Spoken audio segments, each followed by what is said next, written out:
দিল্লি নয়, পিন্ডি নয়, নয় অন্য কোন দেশ, সবার আগে বাংলাদেশ।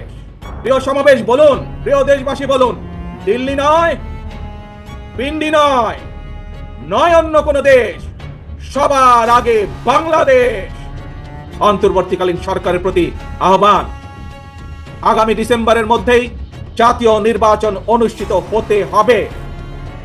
আবারও আমরা বলতে চাই, আগামী ডিসেম্বরের মধ্যেও জাতীয় নির্বাচন অনুষ্ঠিত হবে।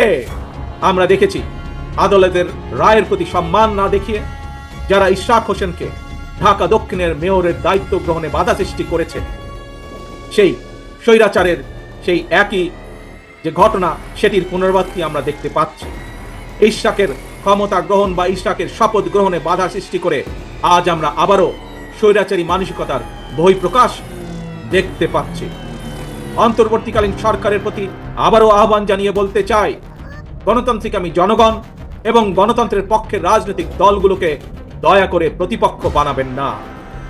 যদি আপনাদের কেউ রাষ্ট্র পরিচালনায় থাকতে চায়, তাহলে সরকার থেকে পদত্যাগ করে জনগণের কাতারে আসুন, নির্বাচন করুন।